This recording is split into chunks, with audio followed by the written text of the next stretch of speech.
Hello guys, welcome to my YouTube channel. आज के इस वीडियो में हम फिर देखेंगे,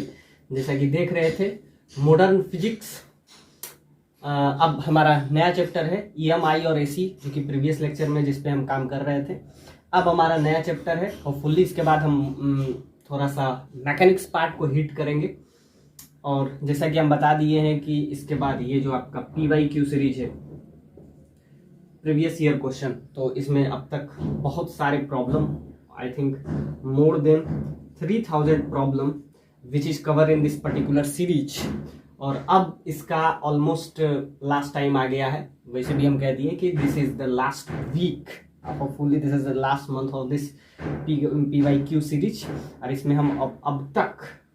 ऑलमोस्ट 3000 प्रॉब्लम को हम कवर अप कर लिए हैं, चाहे जो भी चैप्टर हो, EMI हो, AC हो, इलेक्ट्रिक करंट हो, इलेक्ट्रोस्टैटिक्स हो, कैपेसिटर हो, चाहे मॉडर्न फिजिक्स का हो, इम्पल्स एंड मोमेंटम हो, रोटेशन हो, SHM हो, ग्रेविटेशन हो, जो भी हो, COM सेंटर ऑफ मास हो, जो भी चैप्टर हो, हम सारे को कवर किए हैं। और इस एग्जाम के पॉइंट ऑफ व्यू से प्रिपरेशन किए थे 2022 के पहले। तो उसके पहले आपका ये सारा सीरीज खत्म हो ही गया है मॉडर्न फिजिक्स। अब एक चैप्टर और बचा है, वो है आपका वेव मतलब इसमें आपका आ जाएगा साउंड वेव। हालांकि इससे पहले हम ऑप्टिक्स कवर कर लिए हैं, चाहे वो वेव ऑप्टिक्स हो या रे ऑप्टिक्स हो, दोनों को हम पहले कवर अप कर चुके हैं। तो उसका हम थोड़ा सा रिव्यू करने का कोशिश करें। मतलब अब जो है इस सीरीज के अब वही सब जो प्रॉब्लम है जो स्किप किए थे, उसको हम इसमें कैरी ऑन करके ऑलमोस्ट इस सीरीज को हम सबसे ज़्यादा, जो कि डिमांडिंग है कि प्रीवियस ईयर में किस टाइप का प्रॉब्लम, कोई भी एग्जाम में प्रीवियस ईयर बहुत ज़्यादा इंपॉर्टेंट रखता है, इसलिए प्रीवियस ईयर को कवर करना बहुत ज़्यादा इंपॉर्टेंट था। चाहे वो 2000 के पहले का हो, सब्जेक्टिव हो, या ऑब्जेक्टिव हो, कंसेप्ट तो सबके लिए सेम ही लगेगा। तो आइए आज के इस लेक्चर में हम मॉडर्न फिजिक्स, होपफुली ये भी बहुत लंबा चलने वाला है क्योंकि ये मॉडर्न फिजिक्स भी बहुत लंबा टॉपिक है। उसके बाद साउंड वेव, फिर आपका मैकेनिक्स, और भी जो चीज़ बेसिक है, जो जैसे एरर से भी एक क्वेश्चन हमेशा रहता है, तो उसको भी हम कवर करने का कोशिश करेंगे। तो आइए आज के इस लेक्चर में हम शुरुआत करते हैं मॉडर्न फिजिक्स। हालांकि पहले हम इस पे कवर कर चुके हैं बेसिक जैसे बोर्ड्स थ्योरम और आपका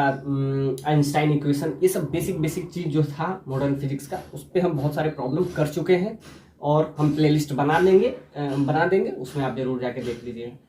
कि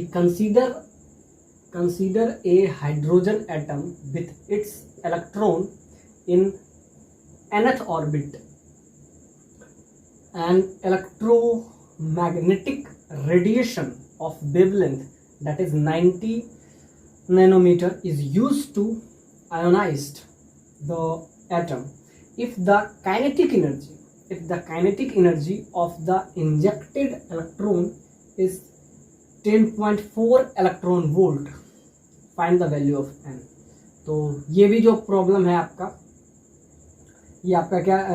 इसमें आपको दिया हुआ है कि एक हाइड्रोजन लाइक एटम है,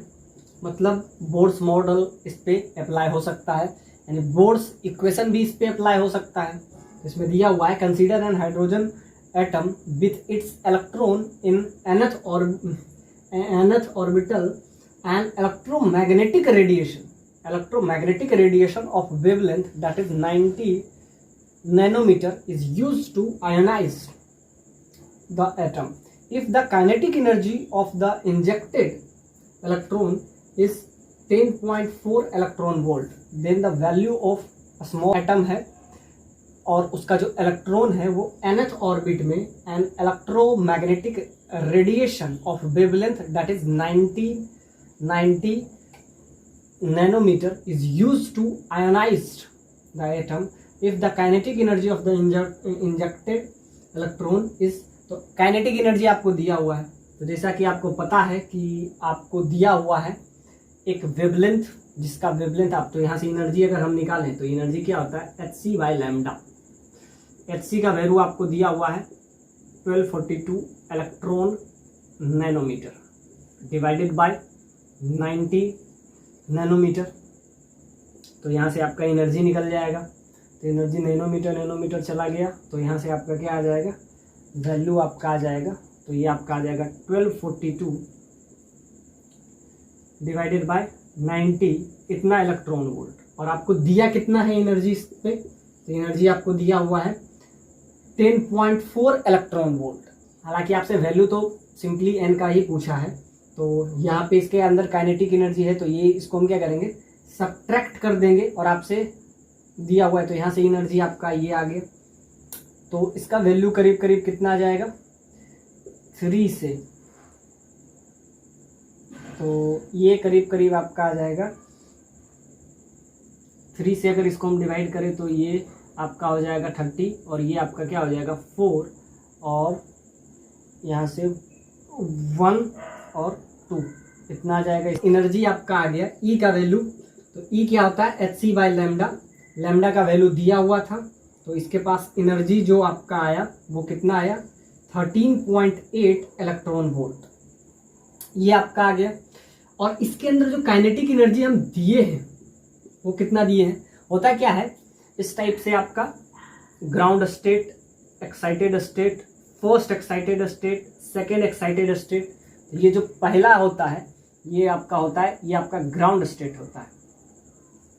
ग्राउंड स्टेट, ये आपका होता है फर्स्ट एक्साइटेड स्टेट, ये आपका होता है सेकेंड एक्साइटेड स्टेट।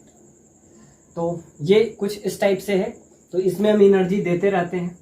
तो आपसे यही एन का वैल्यू पूछा है कि आप बताइए इस एन का वैल्यू क्या होगा। ये अपना nth ऑर्बिट में ये क्या कर रहा है, रोटेट कर रहा है ये इलेक्ट्रॉन।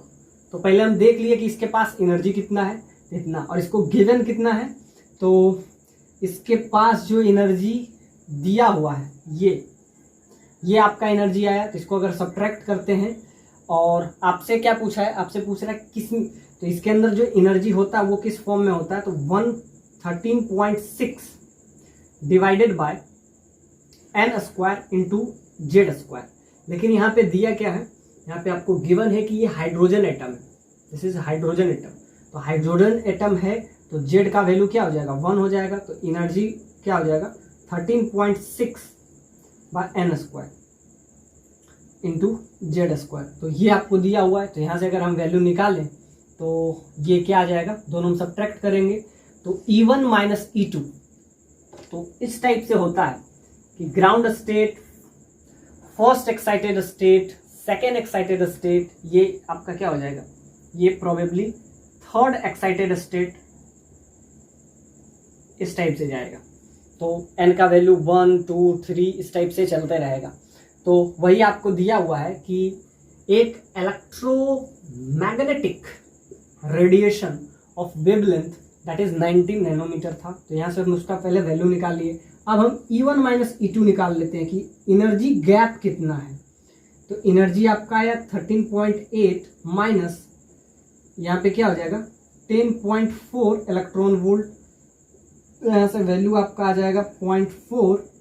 और यहाँ पे क्या हो जाएगा 3.4 इलेक्ट्रॉन वोल्ट। ये आपका यहाँ से आ जाएगा। यहाँ से n का वैल्यू अगर हम निकालें तो आपका क्या आ जाएगा, तो इतना जो है एनर्जी गैप आया। तो जब भी हम आइंस्टाइन इक्वेशन लिखते हैं, हालांकि ये वाला जो प्रॉब्लम है ये आपका आइंस्टाइन इक्वेशन का नहीं है। आइंस्टाइन इक्वेशन में फोटो इलेक्ट्रिक इफेक्ट का बात कर रहे थे, लेकिन ये तो सिंपली एनर्जी गैप है कि एनर्जी में क्या करते हैं, कोई भी ग्राउंड स्टेट से एक्साइटेड स्टेट में जाता है तो उसको किसी न किसी टाइप से एनर्जी देना पड़ता है। अब ध्यान से देखिए, इसको हम कितना एनर्जी दिए, if the kinetic energy of the injected electron, इस इलेक्ट्रॉन को हम इतना एनर्जी दिए। तो अब ध्यान से देखिए ये कौन सा, यानी कि ये कौन सा ऑर्बिट में ये रोटेट कर रहा होगा, ये आपसे बेसिकली क्वेश्चन पूछा है। तो इतना एनर्जी हम इसको क्या दिए हैं, एक्साइटेड एनर्जी दिए हैं।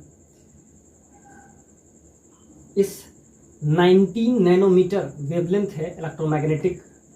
रेडिएशन में, तो इतना एनर्जी हम इसको ज़्यादा दिए हैं। तो इतना एनर्जी के वजह से ये कौन सा एक्साइटेड स्टेट तक पहुंचेगा, यही आपसे क्वेश्चन पूछा है कि nth orbit, so find the value of n।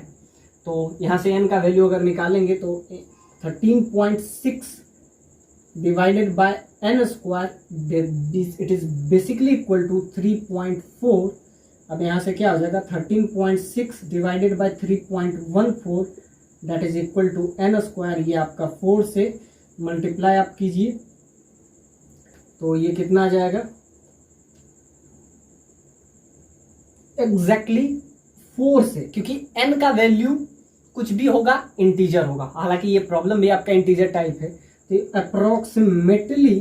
ये आपका 4 के आसपास होगा। अब 3.14 को अगर 4 से मल्टीप्लाई कीजिएगा तो ये आपका 6 हो जाएगा,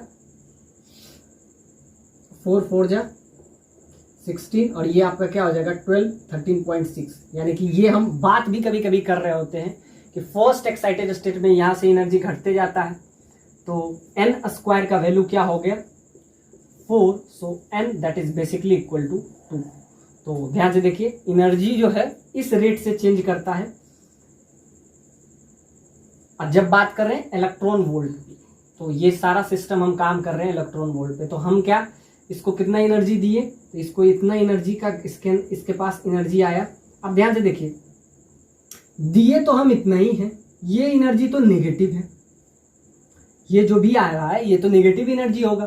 कि मतलब कि इतना इतना। तो जब भी एक्साइटेड स्टेट में जाता है, एक बात याद रखिएगा, एक्साइटेड स्टेट में जाता है तो एनर्जी देना पड़ता है, और जब एक्साइटेड स्टेट से ग्राउंड स्टेट आता है तो एनर्जी क्या करता है रिलीज करता है। तो आप सिर्फ इतना ही इसको एनर्जी दिए, जबकि इसको कितना एनर्जी चाहिए इतना चाहिए था।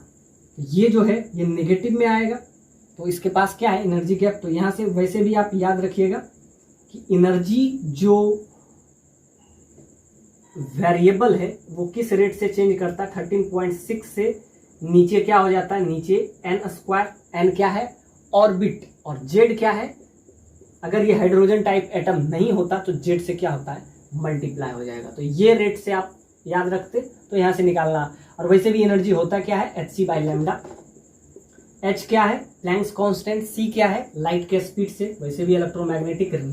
रेडिएशन हो रहा है तो लाइट के स्पीड से ही जाएगा। तो hc/λ, लैम्डा का वैल्यू आपको दिया हुआ था, और hc का वैल्यू इसमें क्या होता है 1242। ये हमेशा याद रखिएगा जब बात इलेक्ट्रॉन वोल्ट की करते हैं, और जब हम ऐसे करेंगे तो 12400, तो इसमें हम इसको इसमें कन्वर्ट कर देते हैं। लेकिन जब हम बात कर रहे हैं इलेक्ट्रॉन वोल्ट में तो ये कभी कभी गिवन होता है, और ये आप याद भी रखें 12400, तो ये आप वैल्यू याद भी रखें जिससे आपका रिजल्ट बहुत आसानी से। और ये जो है एनर्जी किस रेट से ये चेंज करती है, तो ये इस रेट से चेंज करती है 13.6 इंटू 6, 13.6 इंटू 6, ये आपका क्या होता है 13.6 z²। और z क्या है एटॉमिक नंबर है, ये एटॉमिक नंबर है। ए क्या होता है मास होता है, तो ये नंबर पे डिपेंड कर रहा है। और ये क्या है ऑर्बिट, किस ऑर्बिट में गया, तो यहाँ से आपका क्या आ गया 3.14 आ गया। और ये आप याद भी रखें, जब इस चैप्टर में मॉडर्न फिजिक्स में ये सब हम बताते भी हैं। और आगे क्या है घटते जाता है, इसमें क्या है, इसमें आपका क्या हो जाएगा n का वैल्यू 1 हो जाता है, तो इसके अंदर 13.6। अब इसके अंदर क्या आ गया आपका, तो इसके अंदर आ गया एनर्जी 3.14। ऐसे ही अगला घटते जाएगा तो इस टाइप से। तो इसका वैल्यू क्या रखेंगे, तो इसका वैल्यू आप रख दीजिए n का वैल्यू 2, तो n का वैल्यू 3। तो जब 3 रखेंगे तो ये आपका क्या हो जाएगा बाय 9 हो जाएगा, तो इसका वैल्यू और कम आ जाएगा, इसका करीब करीब 1 के पास आ जाएगा, 1 पॉइंट समथिंग एल्स। तो ये आपका क्या हो जाएगा, ये आपका 4 और 6, तो ये करीब करीब 1.5 के आसपास आ रहा है। इतना इलेक्ट्रॉन वोल्ट का अगर गैप रहेगा तो ये क्या चल जाएगा, इनका वैल्यू यहाँ से 3 हो जाता से। इस टाइप से इसके अंदर एनर्जी चेंज किससे करता है, बस इस क्वेश्चन में यही सीखना था, और इसमें कुछ ज़्यादा सीखना नहीं था कि एनर्जी इस रिलेशन को ये एक्वायर करता है। z², z क्या है एटॉमिक नंबर है, और n क्या है नंबर ऑफ ऑर्बिट। इसमें आपको निकालना है determine the half life, determine the half life of the radio active element. Student plot the graph, तो उसका ग्राफ भी आपको कुछ इस टाइप से दिया हुआ है, और ये क्या है इस टाइप से डिक्रीज कर रहा है, और इधर आपको टाइम है, और इधर आपको क्या दे दिया हुआ है रेडियो एक्टिव एलिमेंट का the rate of radioactive decay. 8 time T equal to, तो टाइम यहाँ टी दिया हुआ है। If the number of radioactive nuclei of this element decreases, जो कि आपको ग्राफ से भी क्लियर हो रहा है कि ये डिक्रीज कर रहा है by the factor P after 4.16 year, then the find the value of P. तो इसमें आपको पी का वैल्यू आपसे पूछा है, टाइम दे दिया हुआ है ना, तो आपको हाफ लाइफ दिया हुआ है, तो इसमें निकालना क्या है, वही तो आपका क्वेश्चन है कि इसमें आप हाफ लाइफ निकालिए। हाफ लाइफ मतलब ए से, अगर ए एक रेडियोएक्टिव एलिमेंट है, रेडियोएक्टिव डीके हो रहा है यानी डिसइंटीग्रेशन हो रहा है, ये 100% है, तो इसको 50% बनने में जितना टाइम लगता है उसको हम क्या कहते हैं, T1/2 हाफ लाइफ। तो वही आपको निकालना है और आपको ये निकालना है कि ये तो डिक्रीज कर रहा है, जो कि आपको फिगर से भी क्लियर दिख रहा है कि ये डिक्रीज कर रहा है, और ये डिक्रीज करने का रेट आपको ये दिया हुआ है ln dN/dt। अब जैसा कि हमें पता है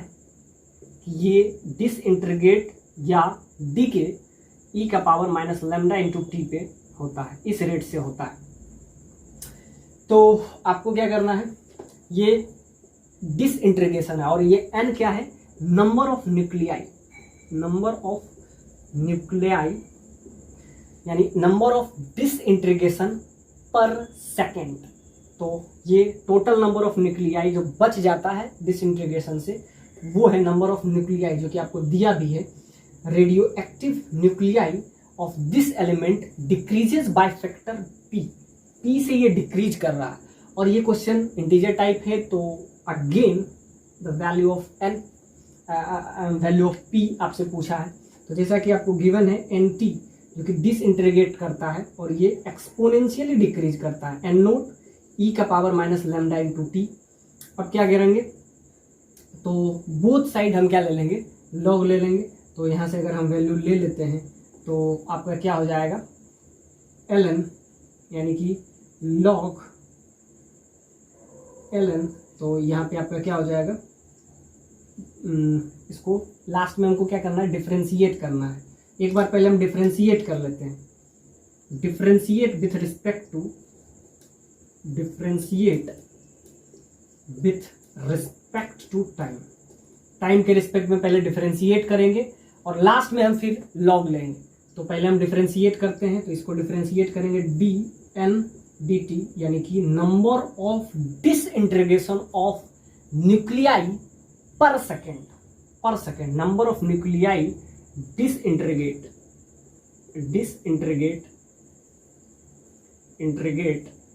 पर सेकेंड, पर सेकेंड,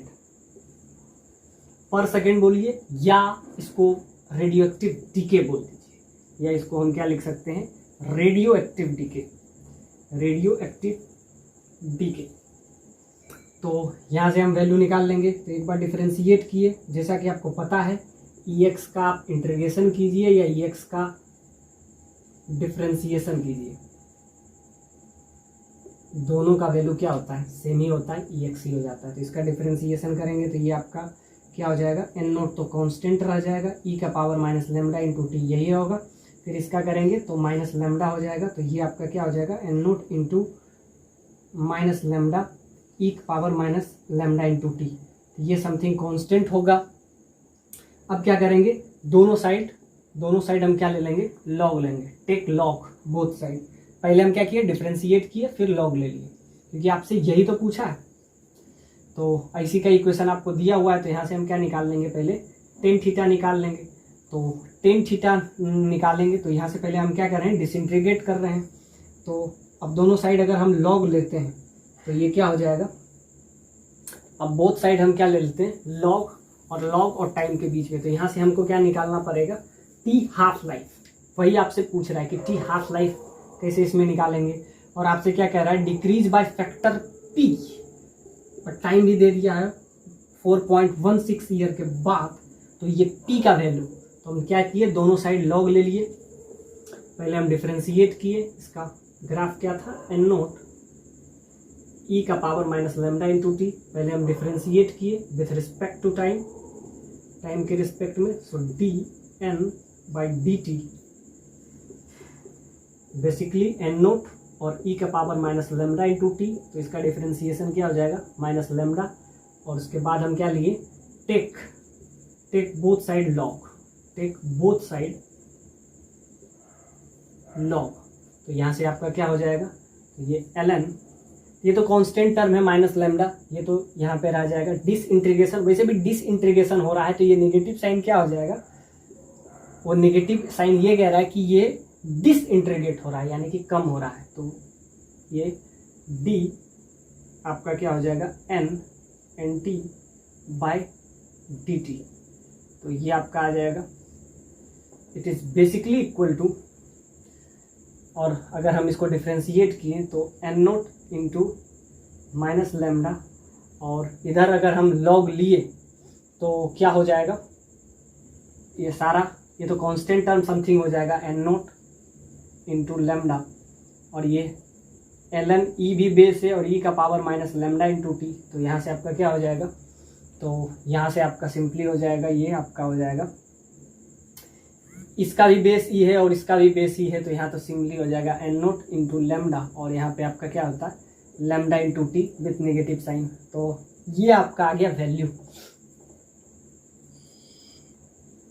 तो दोनों साइड अगर हम यहाँ पे लॉग लेते हैं तो ये आपका क्या हो जाएगा, इसका वैल्यू टोटल में हम लॉग ले रहे हैं तो ln का अंदर एन नोट इंटू लेमडा ई का power minus lambda into T. अब ध्यान से देखिए, जब प्रोडक्ट में रहे तो वो प्लस में हो जाता है, तो यहाँ पे आपका हो जाएगा ln D N T by D T, इसका वैल्यू बेसिकली हो जाएगा, दोनों आपस में मल्टीप्लाई में हो तो लॉग ए बी बेसिकली होता है log A plus log B, और log A by B log A minus log B हो जाता है, तो यहाँ आपस में मल्टीप्लाई में है, ये हो जाएगा ln N naught into lambda, ये समथिंग कांस्टेंट हो जाएगा, और एक क्या हो जाएगा ln ई का power minus lambda into T, तो यहाँ से वैल्यू क्या हो जाएगा, ये तो समथिंग कांस्टेंट हो जाएगा, ये तो कांस्टेंट हो जाएगा, तो इसका वैल्यू क्या हो जाएगा ln D N into T disintegration per second, और ये क्या हो जाएगा ln ए बी, तो ln ए प्लस बी हो जाएगा, तो ये तो कांस्टेंट हो जाएगा ln N naught into lambda, और उसका नेगेटिव साइन भी था, प्लस ये आपका क्या हो जाएगा ई का पावर ई, तो ये आपका क्या हो जाएगा माइनस लेमडा इंटू टी, तो ये आपका आ गया, ये इक्वेशन आ गया, ये आपका इक्वेशन आ गया। और आपको दिया क्या है, इसके बीच का ग्राफ दिया हुआ है, तो इसके बीच का ग्राफ किसके, इधर टाइम है और इधर आपको क्या दिया हुआ है, इसके बीच का ग्राफ, तो ये आपका क्या बता देगा, तो यहाँ से आप लेमडा का वैल्यू निकाल लें, y बराबर एम एक्स प्लस सी हो जाएगा। अब ध्यान से देखिए, ये आपका y हो गया, ये समथिंग कांस्टेंट है तो कांस्टेंट का, और यहाँ पे आपका क्या है माइनस एम एक्स, एक्स क्या है तो ये एक्स एक्सिस है, तो यहाँ पे t जो होगा वो x होगा, ये आपका y हो गया, प्लस ये समथिंग कांस्टेंट हो गया। तो ध्यान से देखिए, स्लोप नेगेटिव है तो ये तो डिक्रीज करेगा, ये आपको क्वेश्चन में भी देख रहा है। तो यहाँ से स्लोप का वैल्यू अगर हम निकाल लें, यानी कि यहाँ से लेमडा का वैल्यू निकाल लें, तो आपका क्या हो जाएगा, लेमडा का वैल्यू यहाँ से अगर हम निकाल लेते हैं तो लेमडा का वैल्यू आपका आ जाता है 1/t।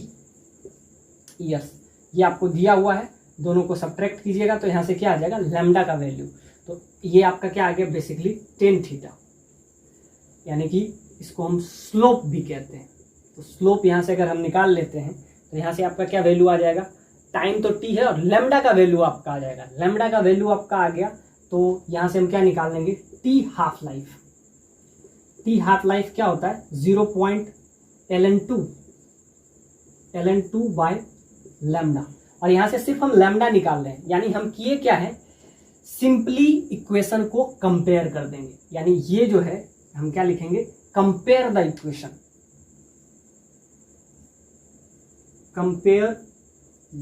इक्वेशन, इस इक्वेशन से डायरेक्ट हम कंपेयर कर दिए। हम क्या किए, पहले डिफरेंशिएट किए, डिफरेंशिएट करने के बाद क्या किए, टेक बोथ साइड लॉग, दोनों साइड लॉग ले लिए, तो इधर भी लॉग ले लिए, तो क्या हो गया log A into log B, log A B आ गया, इसका वैल्यू क्या होता है log A plus log B, तो लॉग ए इंटू बी, अब ये अलग, तो यहाँ से क्या हो जाएगा एन नोट इंटू लेमडा, ये 7 हो जाएगा, और log A plus log B, तो यहाँ से आपका क्या आ गया, ये आपका वाई एक्सिस है तो इसको वाई ले लिए, वाई बराबर एम एक्स प्लस सी हो गया, तो यहाँ से सिंपली हम कंपेयर कर दिए, तो यहाँ से हमारा क्या आ जाएगा, यहाँ से हमारा टी हाफ लाइफ नहीं आएगा, टी हाफ लाइफ नहीं आएगा, आपसे अगर सिंपली इक्वेशन को कंपेयर करते हैं तो यहाँ से हाफ लाइफ नहीं आएगा, यहाँ से लैम्डा आएगा, लैम्डा क्या है वेवलेंथ है, तो हमको क्या आएगा, हम कंपेयर करेंगे इक्वेशन को, क्योंकि ये इक्वेशन आपको दिया हुआ है और ये प्रॉब्लम 2010 में ये क्वेश्चन पूछा है, तो हम क्या करेंगे सिंपली कंपेयर कर देंगे, पहले क्या किए डिफरेंशिएट किए, फिर हम टेक बोथ साइड लॉग लिए, log A B, log A plus B हो जाता है, तो ये वाला कांस्टेंट टर्म रहेगा और ये क्या हो जाएगा पावर का पावर ये आगे आ जाएगा और माइनस ये आ जाएगा, तो ध्यान से देखिए ये तो कांस्टेंट टर्म है, तो ये कांस्टेंट प्लस सी में रह जाएगा, और ये आपका क्या हो जाएगा माइनस, और यहाँ से लैम्डा का वैल्यू और माइनस ये कह रहा है कि ये डिक्रीज करेगा, जो कि आपको दिख भी रहा है। अब यहाँ से टेन थीटा का वैल्यू अगर आप निकालें तो लैम्डा का वैल्यू 1/2 आ गया, अब लैम्डा का वैल्यू 1/2 आ गया, तो यहाँ से T half life 0.693 divided by 1/2, अब इसका यूज करके हम क्या निकालेंगे पी का वैल्यू, अभी हमारा क्या आया टी हाफ लाइफ, और टी हाफ लाइफ क्या होता है log 2 बाय लैम्डा, और लैम्डा का वैल्यू 1/2, ये कहाँ से आया ये इक्वेशन से आ गया, टेन थीटा क्या होता है स्लोप होता है, तो ये हम क्या दें स्लोप जब भी आपको निकालना है तो यहाँ से निकाल लेंगे, इस ग्राफ से आप क्या निकाल लेंगे टेन थीटा का वैल्यू, स्लोप टेन थीटा यहाँ पे लैम्डा का रोल में है, और ये वैल्यू आपका क्या आ जाएगा 1/2 आ जाएगा दिस इंटीग्रेशन पर ईयर, यहाँ पे दोनों का ये जो स्लोप होगा, तो ये स्लोप जो है एक्स एक्सिस के साथ जो एंगल बना रहा है ये वाला थीटा, तो ये आपका tan theta perpendicular by hypotenuse, perpendicular by base, tan theta ये आप यहाँ से आ जाएगा, टेन थीटा का वैल्यू यूज करके हम टी हाफ लाइफ तक पहुंचेंगे, लेकिन हाफ लाइफ भी आपका आंसर नहीं होगा, टी हाफ लाइफ तो हम निकाल लिए इस इक्वेशन के हेल्प से, ये क्या हो जाएगा ln2 बाय लैम्डा, और लैम्डा का वैल्यू 1/2, तो इसका वैल्यू क्या हो जाएगा 2 ln2, लैम्डा का वैल्यू क्या है 1/2, तो इसका वैल्यू अगर आप पुट करते हैं तो ये आपका क्या आ जाएगा 2 ln2, तो ये टी हाफ लाइफ आ गया, और टी हाफ लाइफ आपसे नहीं पूछा है, आपसे पूछ रहा है ये पी का वैल्यू आप बताइए, यानी कि ये पी फैक्टर से डिक्रीज कर रहा है 4.16 ईयर में, तो यहाँ से अगर हम वैल्यू निकालें तो आपका क्या हो जाएगा, तो इसको अगर हम यहाँ से वैल्यू निकालने का कोशिश करें, अब ये क्वेश्चन आपके लिए आसान हो गया, तो जैसा कि आपको पता है n that is basically equal to n naught e का power minus lambda into T, तो यहाँ से आप वैल्यू अगर हम निकालें तो n नोट इंटू ई का पावर लैम्डा का वैल्यू 1/2 आपको पता है, टी का वैल्यू आपको कितना पता है 4.16, तो इसमें हम यूज करेंगे टी हाफ लाइफ, तो इसमें अगर हम टी हाफ लाइफ निकालें तो यहाँ से आपका क्या आ जाएगा, तो ये आपका क्या आ जाएगा लैम्डा इंटू टी, और यहाँ से आपका आ जाएगा n बाय n नोट का ये जो वैल्यू है ई का power minus lambda into T के बराबर हो गया। अब दोनों साइड अगर इसका हम वैल्यू निकाल लें तो आपको टाइम दिया हुआ है और टी हाफ लाइफ भी आपको दिया हुआ है, तो यहाँ से वैल्यू क्या हो जाएगा 1/2 का पावर टी बाय टी 1/2, तो कितना से डिक्रीज करेगा, तो ध्यान से देखिए ए था और यहाँ a/2 पहुँचने में इसको हाफ टाइप लगा, फिर a/4 पहुँचने में इसको क्या है सेकेंड हाफ लाइफ लगेगा टी हाफ लाइफ, फिर ये थर्ड हाफ लाइफ a/8 जाएगा, इसको थर्ड हाफ लाइफ, यानी हर बार हाफ लाइफ से हम डेराइव करते हैं, तो ऐसे कितना बार लगेगा वही फैक्टर आपसे पूछा है, तो सिंपल सा बात है 1/2 का पावर टी बाई टी का हाफ लाइफ, और 1/2 टाइम आपको दिया है 4.16, और इसका वैल्यू क्या आ गया टी हाफ लाइफ ln2, और ln2 का वैल्यू 2 इंटू 0.693, इसका वैल्यू आपका क्या आ जाएगा 693, तो यहाँ से आपका आ जाएगा 6 और ये 18 और ये, तो ये आपका कितना आ जाएगा, तो ये करीब करीब, हाँ तो ये आपका कुछ ऐसा आ जाएगा 1.386। तो यहाँ से वैल्यू आपका बेसिकली बहुत ईजी अब हो गया। आपसे क्या पूछ रहा है कि पी का वैल्यू बताइए कि ये डिक्रीज करेंगे, कितना हाफ लाइफ बनेगा, कितना टाइम इसको लगेगा यहाँ तक पहुँचने में 1.14 ईयर में। तो यहाँ से हम निकालेंगे n by N naught is basically equal to 1/2 T time, जो कि आपको गिवन टाइम है, जो आपको दिया हुआ है, इतना टाइम आपको दिया हुआ है, और टी हाफ लाइफ। तो ये टी हाफ लाइफ का रिलेशन है। ये रिलेशन आप हमेशा याद रखें कि जब आपको हाफ लाइफ पता हो, हाफ लाइफ निकालें, और हाफ लाइफ क्या है 2ln2 यानी कि 1.386, यानी हमको क्या पता चल गया, हमको टी हाफ लाइफ आपको पता चल गया। ये आपका क्या है 1.386, और आपको टाइम भी पता है, टाइम इतने टाइम के बाद कितना बचेगा, डिक्रीज तो कर रहा है लेकिन कितना से डिक्रीज करेगा, तो 1/2 का पावर 4.16 डिवाइडेड बाय ये आपका क्या हो जाएगा 1.386। तो इससे अगर हम डिवाइड करते हैं तो यहाँ से आपका क्या हो जाएगा, तो 3 के आसपास ये ऑलमोस्ट कैंसिलाइज होगा, ये 3 के आसपास, तो ये आपका क्या हो जाएगा 1/2 का power 3। So n by N naught is basically equal to 1/8। ये डिक्रीज कर रहा है, बेसिकली ये डिक्रीज तो कर ही रहा है, इस रेट से डिक्रीज कर रहा है, और टेन थीटा का वैल्यू लैम्डा हुआ, लैम्डा का वैल्यू 1/2 आया, और यहाँ से टी हाफ लाइफ, तो टी हाफ लाइफ आपका इतना आ गया। आपको क्या क्या पता था, हाफ लाइफ पता था, टाइम पता था, बस आपको नंबर ऑफ डिक्रीजमेंट, तो क्या आया, ये ऑलमोस्ट 3 टाइम से ये मल्टीप्लाई करेंगे तो ऑलमोस्ट 3 आ जाएगा। ये आपका क्या आ जाएगा 1/8, यानी कि क्या हो गया कि कितने से डिक्रीज करेगा, तो ये डिक्रीज कर रहा है 1/8 यानी कि 8। तो यही आपसे पूछा है पी का वैल्यू बताइए। सो पी का वैल्यू यहाँ से आपका क्या हो जाएगा 8 हो जाएगा, यानी यहाँ से आपका वैल्यू क्या है n बाय एन नोट का वैल्यू आपका क्या है 1.2 का पावर टी आपको दिया हुआ था क्या 4.16, ये आपका आया 1.386। तो इसको आप करीब करीब ले लें तो ये 3 के आसपास कैंसिलाइज होगा, तो यहाँ से आपका क्या हो जाएगा n by N naught is basically equal to 1/2 का पावर 3 दैट इज, तो ये आपका क्या हो जाएगा 8 टाइम्स। तो ये डिक्रीज किया, और यहाँ से आपसे पूछा था p का वैल्यू, ये डिक्रीज करेगा और p का वैल्यू 8 आ गया। तो ये बहुत बेसिक सा क्वेश्चन है कि टी हाफ लाइफ क्या होता है, मीन लाइफ क्या होता है। मीन लाइफ एक्चुअली में बेसिकली एवरेज लाइफ को मीन लाइफ कहते हैं, 1/λ ही क्या हो जाता है mean life. Mean life, half life का यूज क्या है, तो बस इसमें कंपेयर करना था, बाकी इस इक्वेशन में, इस क्वेश्चन में कोई ज़्यादा दम है। और ये क्वेश्चन आपको 2010 में ये क्वेश्चन पूछा।